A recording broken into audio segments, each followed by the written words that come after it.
Dan ini dia game yang kedua, Bude. Kedua tim akan memberikan yang terbaik, tapi khususnya kepada GPX mereka nggak boleh melakukan kesalahan, nggak boleh lengah. Iya, benar. Ini adalah nyawa terakhir mereka. Betul, di Bude. babak semifinal ini.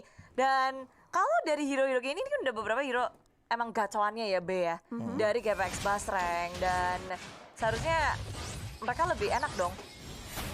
Ini emang hero pegangan banget Bude. Iya. Makanya aku bisa bilang bahwa dengan apalagi dengan Kimi last pick tadi ya, yang udah praduganya ketika udah ngeliat Lolita gitu loh.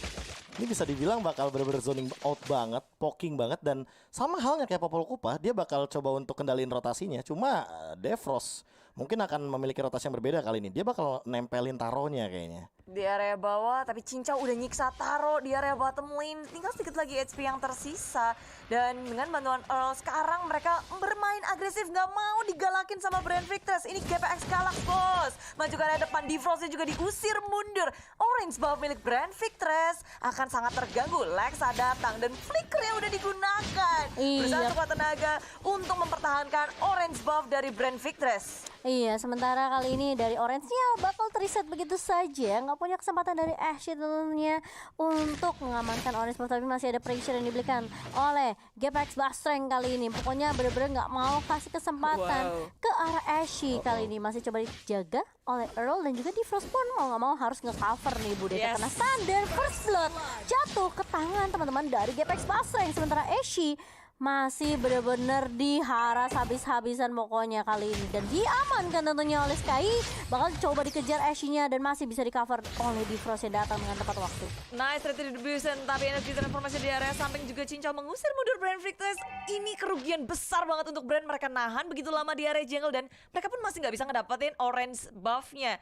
Inilah dia permainan Galax, permainan nabrak dari GPX Basreng yang bikin kerugian banyak banget ya. Karena namanya GPX jadi Galax ya. Iya. Galax ya. Galax. GPX Galax. Dan ini udah mulai bangun nih kayaknya nih ya di game kedua. Dan kali ini Turtle yang akan diamankan terlebih dahulu tanpa adanya kontes yang bisa dilakukan oleh Brand. Sementara Ashe masih diganggu juga. Kali ini Purple Buff yang akan menjadi target, tapi Chris udah mulai maju dengan ada Demonic Force. Ditabrak balik sama Funi. Falling Star Moon-nya on point, tapi Chris masih mencoba untuk meloncat. Apakah itu keputusan yang bijak dari Chris? Mencoba untuk mengejar ke arah Sky, tapi Funi masih bisa untuk membackup. Earl langsung flicker dan bakal dipentung kepalanya Chris. Dan masih ada Guardian Bulwark juga. Ditahan semua range-nya, tapi ternyata Earl harus tumbang di tangan seorang Lexa. Ya, tapi pertukarannya cuan ke GPX Basreng banget sih. Iya. Cincau tuh dia tuh, aku tempel kamu deh.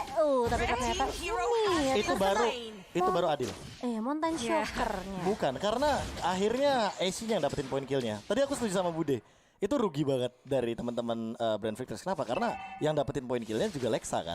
Iya. Fokusnya ke sana. Dan sekarang Earl-nya yang dapetin 2 poin kill. Jadi GPX Basreng harus memperhatikan juga nih siapa yang bakal jadi eksekutornya untuk saat ini. Walaupun dapetin poin kill dan bahkan nge-shutdown, itu jangan sampai poin gold pecahnya itu ke Lolita. Karena apa? Karena bakal percuma. Dia kan harus yang paling bawah sebagai roamer dari segi goldnya. Dia harus kasih goldnya ke ini damage dealer-nya ya, Be ya. Tapi itu kan tadi eksekusi yang emang bener-bener tidak akan bisa mepet dilakukan ya. lagi. Mepet bener-bener harus dilakukan saat itu.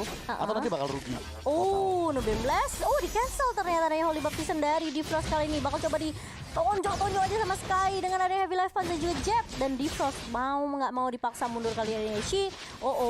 Bakal masih menggunakan tracer saya untuk kabur dari Ashe sendiri. Tapi dia nggak dapetin orange buff ya, Be. 2 kali dicolong. Dan untuk Jason Shin tanpa adanya orange buff, Fatih akan memperlambat segalanya.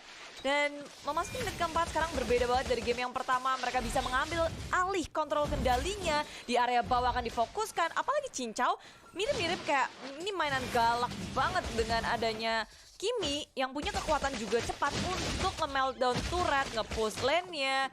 Jadi bawah emang jadi poros perhatian bagi kedua tim ini ya, Be? Iya, di GB lah kalau kata bahasa anak komunitasnya mah. Jadi gold lanernya itu bener-bener dikasih makan sebanyak mungkin. Dan Cincau dia pun udah level 7 gitu loh, dibandingkan dengan Taro yang ini bisa dibilang berbanding terbalik. Dia bener-bener di super dive banget, lihat sendirian Bude di bawah. Oh lala, Taro yang baru aja level 6 tertangkap. Dia nggak bisa nahan lagi di area bawah. Defrost terlalu terlambat untuk berotasi ke area bawah. Tapi GPX Basreng nggak mau melanjutkannya. Terlalu sia-sia, mereka memilih untuk balik aja.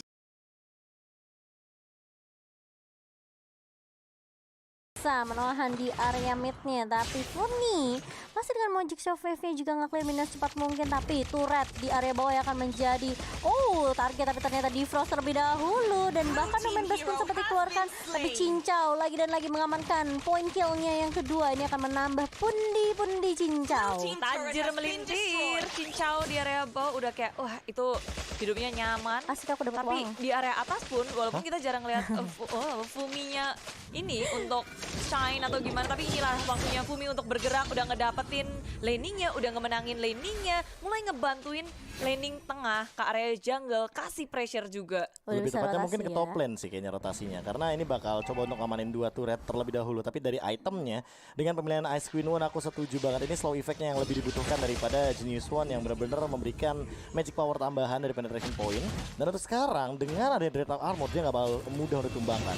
Benar-benar best set up Lex sama bisa menghindarinya ke area belakang, mundur. Tapi dia datang ke tangan macan dari Gebex Basre. Dikampak langsung dan taruh counterpart memory. Nggak ada sasaran yang tepat untuknya. Iya, tapi Funi masih mau ngasih poke damage aja pokoknya. Hayo.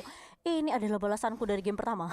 Iya. Pokoknya kalian merasakan kekuatan dari Gepex Bastreng kali ini. Tapi langsung 2 turret sekaligus yang sudah diamankan oleh Gepex Bastreng. Sementara Ashy ini bakalan diganggu lagi nih Bude, kayaknya lihat tuh. Udah di cancel lagi dari purple buff-nya. Dan Defrost mau langsung masih mencasnya connect ke arah Defrost kali ini. Tapi dari Funi masih punya Black Shish juga, masih bisa menyelamatkan. Dan bahkan purple buff-nya dikasih ke arah Cincau. Mulai nggak ada resource apa-apa untuk Brand Victress karena dari Gepex Basreng pergerakannya nggak kasih space sedikit pun untuk Brand Victress bergerak.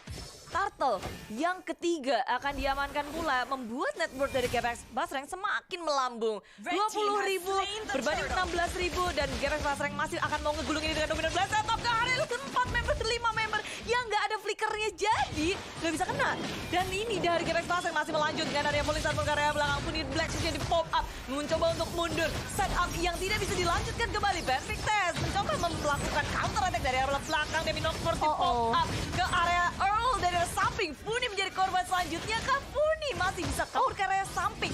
Sky-nya ngedas. Chris balik lagi ke area belakang. Dibalas oleh Falling Star dari Fumi dan Fumi. Punishment yang baik untuk Chris. Iya, dan bahkan dari Funi dan juga Earl-nya masih bisa survive. Tidak ada yang tumbang dari Gepex Basreng, malah Chris yang tadi bener-bener wah gelut banget, pokoknya aku mesti dapetin satu. Tapi ternyata dia yang tumbang. Bude Cincau lagi dan lagi 4-0 kali ini. Tidak akan ada yang bisa menghentikanku. Unstoppable. Holy Crystal. Genius One, Ice Queen One, Holy Crystal. Dia nggak langsung ke arah Glowing One untuk memberikan slow effect yang lebih maksimal lagi, tapi Holy Crystal dulu. Lagi winning condition. Damage. Iya, jadi sayang kalau nggak dimaksimalkan. Ya, ini mereka mau ngegulung terus. Dan megang purple buff kiminya. ya, purple buff-nya. Aduh, Brand Victress mereka nggak tahu ya, kayak di game kedua ini nggak bisa ngapa-ngapain sih kalau aku lihat. Iya. Lebih parah daripada game pertamanya GPX malah. Ya, karena tadi dia udah bawa Brody, kenapa ambil Lucian? Aku makanya bertanya-tanya kayak kenapa tidak menggunakan hero yang bener-bener burst dari awal sekaligus gitu loh. Bisa megang early-nya ya. Bisa megang early-nya, karena apa? Karena dengan Yusun Shin dan Brody itu fall off banget gitu di awal. Tapi kita melihat adanya Kimi, kayak yang udah aku bilang ketika udah ada Lolita terlebih dahulu, yang di ban clean loh si Momo. Bukan Kiminya. Makanya ini bisa dibilang mereka udah apa ya? Mereka nggak ngebaca juga sih misalnya grafik dari Gepex Basreng sendiri. Jadi menarik banget ketika Lolita sudah dipick oleh Earl tadi di pick yang ketiga sebelum masuk ke banning phase-nya. Jadi dari Brand Victress mereka bingung. Kalau misalnya terlalu fleksibel juga Bude dari Gepex sendiri. Cincau bisa mainin apa aja. Dan bahkan dari Funi kita sempat bertanya-tanya kayak, kenapa masih mau Lilia ya? Kenapa nggak Lolita? Tapi ternyata GPX mereka memiliki draft pick dan plan yang lebih matang di game kedua kali ini. Apalagi Funi kita tahu ya, ini dengan Magic Shockwave-nya meletup Bude, damage-nya sih kabum, duar. GPX Basreng ini Lord juga akan hadir membantu mereka melakukan push terhadap inhibitornya di area atas. Fumi udah ngebersihin minion, akan menggiring juga para minion untuk menyentuh bibir dari inhibitor. Apa tuh? 9.000 beda networknya. Itu dia. Dan head to headnya dari kedua roamer kita, meskipun memang damage secondnya Defrost gak terlalu beda jauh sama Earl, tapi Earl ingat dia punya Guardian Bulwark, jadi ini bakal lebih enak lagi, apalagi nahanin Brody, nahanin Sun Sin. wah itu damage-nya langsung masuk dan bahkan dari passive shield-nya bakal langsung penuh. Ya inilah dia dari GPX Plus Rank Galaxy yang kita tahu. Mereka nggak ngasih napas, mereka mau nge-push terus. Ketika ada momen yang mereka udah pegang, nggak akan dilepasin. Masuk ke area tengah dengan inhibitor, lalu atas pun ada Lord. Di area bawah Sky berusaha untuk men-take satu turret inhibitor dan benar-benar dibagi. Fokus dari Brand Victress kebingungan mau defense yang mana, tapi area bawah udah nggak bisa diselamatkan. Di area atas pun berusaha untuk nge-take down Fumi, tapi Fumi terlalu tanky. Backup pala damage yang sangat besar dari Cincau. Bener, ini bahkan jadi poin kill yang mahal banget. Dan Victress mereka nggak punya damage dealer tambahan. Dan kali ini lihat satu lagi tumbang Chrisnya. Di area depan langsung ada Lexa berhasil untuk nge-copy ke arah seorang L, tapi bakal di-copy balik. Lihat, terkena stun 2 member dan langsung hilang begitu saja. Double kill untuk Cincau. 7-0-2 dan wipe out untuk GPX Pasreng mengamankan game yang kedua. 1-1 tim Indonesia kita